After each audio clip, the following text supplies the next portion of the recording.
Alex, I was cleaning out a corner of the loft yesterday and found a box of old price tags from my first craft fair 20 years ago. I had these hand-carved cedar spoons marked at $8. $8. Oh, Tiger, please tell me you factored in the cost of the wood, the sandpaper, and the 3 bandages you probably used after the chisel slipped.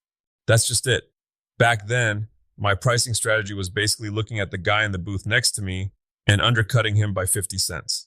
I was essentially paying people to let me give them my lumber. It was a charitable foundation, not a business. Well, luckily for everyone listening, we're moving past the starving artist vibe today. Welcome to the TigerDen Daily. We're talking about everything from 50-year trade legends to the cold, hard math of making a profit without losing your soul or your shirt. Speaking of not losing your shirt, let's talk shop floor efficiency. There's this outfit, EXP Fabrication. They've gone all in on these high-end laser systems, and it's shifted their whole philosophy. Most people think a laser is just a fast way to cut a circle, but they're using it to kill the ghost hours. Ghost hours? Sounds like something you'd find in a haunted basement, not a machine shop. It's that invisible time where a part sits on a pallet waiting for someone to deburr it, or square it up, or fix the wonky edge the plasma cutter left behind. EXP is popping blanks off the bed that are so clean and precise they go straight to assembly. It's like being able to bake a cake that comes out of the oven already frosted. I love a good cake analogy, but for the folks who aren't ready to drop 6 figures on a laser, what about the high-volume welders?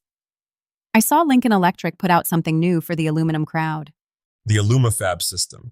Now, aluminum is a fickle beast. It's like trying to weld a stick of frozen butter with a lightning bolt. It's gummy, it's temperamental, and if your wire feed is off by a hair, you've got a bird's nest in your machine that'll make you want to walk into the woods and never come back.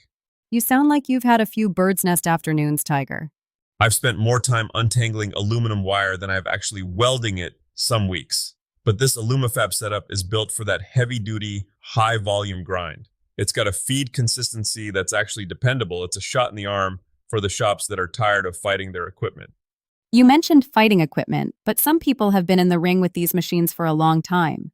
We had a new member join the TigerDen community from Toronto this week, 50 years in the electrical trade.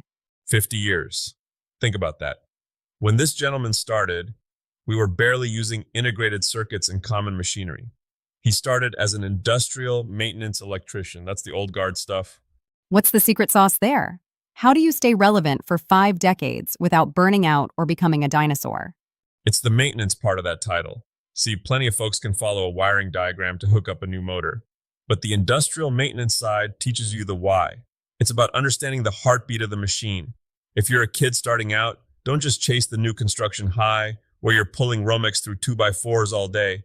Get into the guts of a factory floor. So more logic, less brute force? Exactly. If you understand the theory, the physics of the circuit, the technology can change all it wants, but the principles stay the same. It's the difference between knowing a recipe and knowing how to cook. One keeps you fed for a day.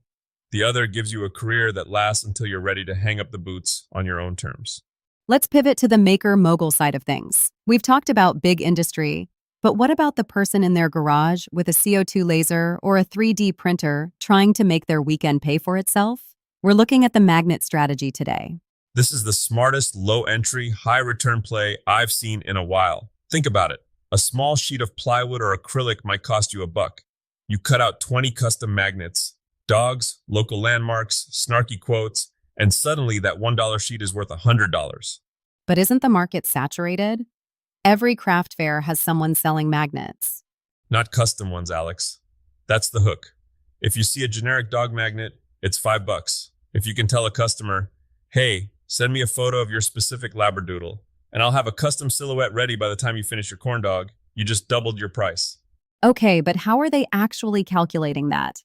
You mentioned your $8 spoons earlier. How do we avoid the tiger spoon catastrophe of 2004?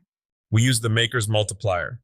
It's a simple bit of arithmetic that saves lives. You take your base cost, that's your materials, your shop overhead, and a decent hourly wage for yourself. Don't pay yourself pennies, pay yourself what you'd pay a pro, then you multiply that by 2 or 3. And that's the final price? Not quite. The hidden trap is the platform fees. If you're selling on Etsy or Shopify, they're going to take their bite. You have to stack those fees on top of your markup. If you take the fees out of your profit, you're just working for the platform, not for yourself. Speaking of working for yourself, sometimes the best way to make money is to stop it from leaking out of your house. Literally, we're looking at gutters today, which sounds, well, a bit dry or wet, depending on the weather. It's not the sexiest topic at the Maker Summit, I'll give you that. But Ashley Garber over at Certified Lights was dropping some truth bombs about drainage. We spend all this time worrying about smart homes and fancy finishes, but if your gutters are clogged, your foundation is slowly turning into a sponge. So the DIY mastery here isn't just cleaning them, it's understanding the system. Right, it's about edge work. Whether you're using something like the Craig Edge to get perfect finishes on your shop cabinets, or you're looking at the way your house handles a torrential downpour, it's all about the margins. A $100 gutter fix today prevents a $20,000 foundation lift in 10 years. That's the kind of DIY math I live for. It's all about the long game, whether it's an electrical career in Toronto or a drainage system in the suburbs. It really is. I've realized over the years that being a maker isn't just about the thing you're holding in your hand. It's about the infrastructure you build around your life. It's having the right tool like that AlumaFab for the big jobs or a simple pricing formula for the small ones so you don't wear yourself out tilting at windmills. Well, I think we've given everyone enough to chew on for one day, from high-end lasers to dog magnets.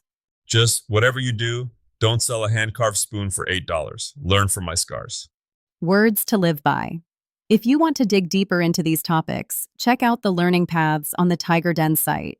We've got deep dives into the trades, pricing strategies for your side hustle, and DIY guides that'll keep your basement dry. Go get your hands dirty, folks. See you in the shop.